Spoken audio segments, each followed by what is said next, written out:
नमस्कार, मैं हूं नीलू। तो सीरिया को लेकर जिस तरह से लगातार वहां पर हम देख रहे हैं कि इजराइल वहां पर आगे बढ़ता चला जा रहा है, सीरिया के अंदर दाखिल होता चला जा रहा है। हमले लगातार सीरिया पर इजराइल के हो रहे हैं, लेकिन अब इस बीच नेतन्याहू के सामने तीन बड़ी चुनौतियां सीरिया को लेकर सामने आ रही है। ये तीन चुनौतियां आखिर नेतन्याहू के सामने क्या है, किस तरह से ये चुनौती से पार पा पाएंगे क्या नेतन्याहू? बातचीत करने के लिए मयंक मेरे साथ जुड़ गए हैं। मयंक, अगर सीरिया की बात की जाए, लगातार इजराइल की तरफ से हमले हो रहे हैं, नेतन्याहू चाह रहे हैं कि अंदर तक दाखिल हो जाए, और जिस तरह से गोलन हाइट की बात आप कर रहे थे कि वहां पर एक buffer buffer zone zone. Create करने की बात हो रही है। लेकिन ऐसे में अब तीन चुनौतियों की बात सामने, वो तीन चुनौतियां आखिर हैं क्या नेतन्याहू के लिए सीरिया में? देखिए, ये बढ़िया सवाल पूछा है आपने और सोशल मीडिया में इसकी बहुत ज़्यादा चर्चा है। जो एक्सपर्ट्स हैं वो भी इन तीन बड़ी चुनौतियां जो इजराइल फेस करने जा रहा है सीरिया में, वो बड़ी हैं। उसमें जो सबसे पहली चुनौती है वो है HTS।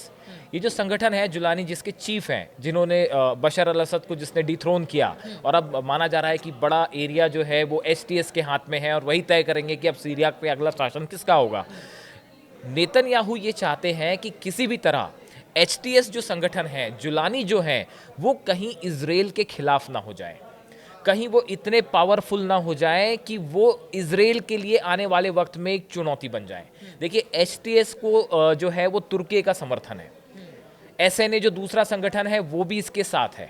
तो इस समय HTS के जो लड़ाके हैं ये सीरिया में मजबूत पोजीशन में है। और देखिए, अभी जो लेटेस्ट खबरें आई हैं उसके मुताबिक कि जो सीरिया की बशर अल असद की सेना है, इसकी एक टनल जो है, एक सुरंग थी बड़ी, इसको HTS ने अपने कब्जे में ले लिया है, खोज निकाला है, जहां पे बड़ी मात्रा में मिसाइल्स मिले हैं। और ये हथियार जो लगातार मिल रहे हैं, चाहे टैंक्स हों, चाहे मिसाइल्स हों, चाहे बख्तरबंद गाड़ियां हों, ये सब HTS लगातार अपने कब्जे में लेता जा रहा है। तो पिछले कुछ समय में देखिए, बशर अल असद के हटने के बाद से, जब से वो हटे हैं वहां से और रूस चले गए हैं, उसके बाद से HTS तेजी से मजबूत हो रहा है। अब नेतन्याहू को ये डर सता रहा है कहीं ऐसा ना हो कि इसकी हालत भी हिजबुल्ला की तरह हो जाए। देखिए, HTS और हिजबुल्ला में अभी आपस में किसी तरह की दोस्ती नहीं है, बल्कि दोनों में अनबन वाली सिचुएशन ही है। लेकिन नेतन्याहू को यह डर सता रहा है, जैसा कि चर्चाएं हैं, कि कहीं ऐसा ना हो कि आने वाले कुछ दिनों में HTS सीरिया में पूरा शासन जो है अच्छा, उस वो वेपन को HTS। लेकर मयंक यही कहा जा रहा है कि अगर उनके हाथ ये वेपन दूसरी लग गया बात तो ये जो आपके, हाँ, इजराइल आप के बिल्कुल लिए वो ठीक कह रहे हो। खतरनाक तो देखिए, होगा। पहली चुनौती की बात करी हाँ। हमने कि जो डर है नेतन्याहू को, कहीं HTS अगर हमारे खिलाफ हो गया तो क्या होगा। दूसरा जो है, ये जो हथियार है बशर अल असद की सेना के पास अच्छी बड़ी मात्रा में, देखिए नेशनल आर्मी थी उनकी, उसके पास बड़ी संख्या में हथियार है, और बहुत बड़े पैमाने पर ईरान से भी हथियार सप्लाई किए गए जो कि हिजबुल्ला को जाते थे, वो सीरिया के रास्ते ही जाते थे। तो सीरिया इस समय हथियारों की स्मगलिंग का एक बड़ा अड्डा है, था काफ़ी समय तक। और देखिए, वहाँ पे बशर अल असद की सेना के पास भी हथियार है। अब नेतन्याहू इस बात को लेकर परेशान है कि कहीं ये हथियार जो है वो अगर उनका इस्तेमाल सीरिया इजराइल के खिलाफ होने लगा तो फिर इजराइल क्या करेगा, या फिर ये हथियार अगर हिजबुल्ला के पास चले जाते हैं तो फिर क्या होगा। अब देखिए, ये हो गई हमारी दूसरी चुनौती की बात। अब एक तो तीसरी बड़ी चुनौती है, वो देखिए, वो बफर जोन की है।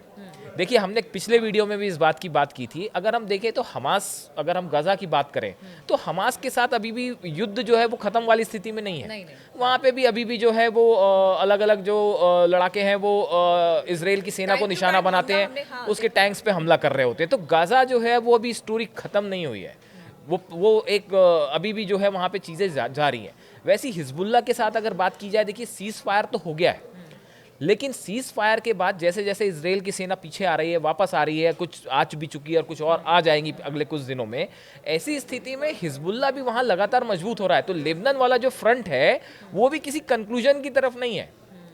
देखिए, वो भी एक चुनौती इजराइल के लिए हमेशा ही बना रहेगा, कब हालात बदल जाएं। और हिजबुल्ला भी लगातार जो है, देखिए, सीज फायर का फायदा हिजबुल्ला भी उठा रहा है और वो भी लगातार अपने हथियार जमाने में जुटा हुआ है। तो ऐसी बात नहीं है कि हिजबुल्ला खामोश बैठ गया है। तीसरी चीज़, अगर ये HTS जो संगठन है या SNA है या जो बाकी जो संगठन यहाँ पे सीरिया में इस समय एक्टिव हैं, अगर ये आने वाले समय में इनका रुख कुछ उस तरह से हो जाता है जैसे हिजबुल्ला का था, तो क्या ये जो बफर जोन वाली थ्योरी है, जो ये चाहते हैं कि भाई अगर कल को ऐसी सिचुएशन हो जाए कि सीरिया की तरफ से कोई हमले इजराइल में ना हो पाए, उसकी सीमा के अंदर रॉकेट ना आ पाए या मिसाइल्स ना आ पाए, तो उसके लिए एक बफर जोन बनाना चाहते हैं। गोलन हाइट्स उन्होंने ऑलरेडी कब्जे में भी कर लिया है। लेकिन इसको बनाए रखना देखिए, ये जो प्रॉक्सी संगठन होते हैं ना, इनके साथ जो युद्ध होता है, ये एक टेरिटोरियल आर्मी के साथ लड़ाई नहीं है जहाँ पे आमने सामने की लड़ाई हो रही है। ये जो है गुरिल्ला वॉर करते हैं। और जो कि हमने लेबनान में देखा था, जो हिजबुल्लाह ने बड़ी चुनौती दे दी थी कि वो आते, हमला करते और निकल जाते। इसके पहले कि आईडीएफ जो इजराइल की सेना कुछ कर पाती, वो बड़ी मात्रा में उन्होंने जो है नुकसान पहुंचा देते और इजराइल के सैनिक मरने लगते, बारूदी सुरंग। तो ये जो जिस तरह की लड़ाई सीरिया में हो रही है, ये इसमें आप एयर स्ट्राइक करिए, एयर स्ट्राइक करके नुकसान पहुंचा दीजिए, बिल्डिंगें गिरा दीजिए, है ना, लेकिन वहां जाके अपनी आर्मी को हमेशा के लिए रखना, उसे बनाए रखना, ये बड़ा ये टेढ़ी खीर है, ये आसान काम नहीं है। तो नेतन्याहू के सामने ये 3 बड़ी चुनौतियां हैं। अब देखिए, एक बड़ी और चीज है, ईरान की तरफ से एक बड़ी इंटरेस्टिंग बात कही जा रही है।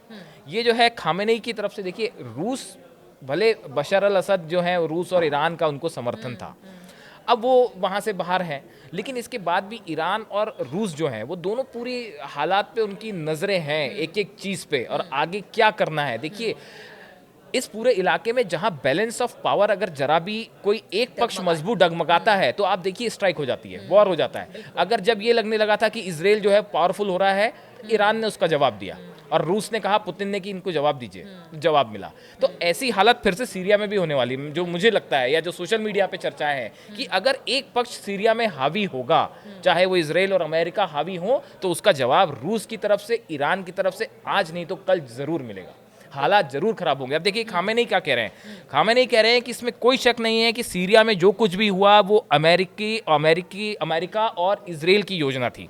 इसमें एक पड़ोसी देश, वो तुर्की का नाम नहीं लेना चाह रहे असल में, जो पड़ोसी देश कह रहे हैं, हाँ, इसमें एक पड़ोसी देश ने भी अपनी भूमिका निभाई है। और यह भी ऐसा कहा जा रहा है कि हर कोई ये देख रहा है, लेकिन मुख्य अपराधी साजिशकर्ता और यह पूरी योजना को अंजाम देने वालों का निर्देश केंद्र अमेरिका और इजराइल है। इनडायरेक्ट वे में इजराइल हाँ, और अमेरिका उन्होंने को जो है, ईरान हाँ, ईरान जो है उसने सीधा सीधा इनके ऊपर दोष दे दिया है कि भाई सीरिया में जो कुछ हुआ, तो अब इसमें कोई मतलब आप देखिए वाकई ऐसा हुआ भी है कि सीरिया में इस समय जो है करीब 6 देशों की सेनाएं वहाँ पे अंदर हैं और वो लड़ाई चल रही है, और ऐसा लगता है कि सीरिया जो है हर हिस्से में अपना शेयर, हर कंट्री अपना शेयर चाह रही है।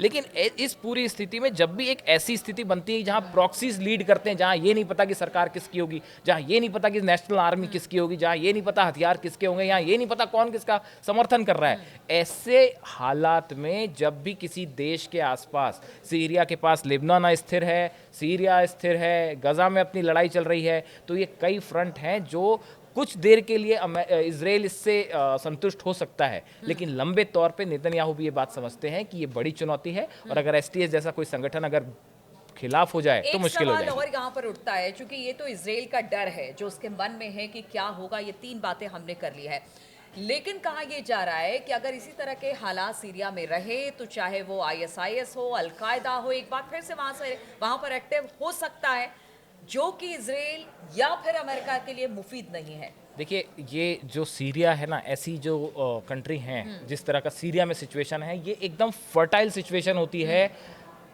जो प्रॉक्सी संगठन होते हैं या जो आतंकी संगठन होते हैं, उनको पनपने के लिए। और देखिए, यहाँ पे इस पूरे इलाके में एक बहुत ज़बरदस्त गुस्सा है इजराइल के अंदर। यहाँ पे आम जनता भी जो है बुरी तरह से परेशान है और पलायन कर रहे हैं। और इसके साथ ही ये जितने अलग अलग संगठन हैं, कम से कम 6 संगठन हैं जो इस समय al Qaeda, ISIS, STS, SNA, SDA, ये सब जो यहाँ पे एक्टिव है, ये सब अपने अपने एरिया में पावरफुल हैं।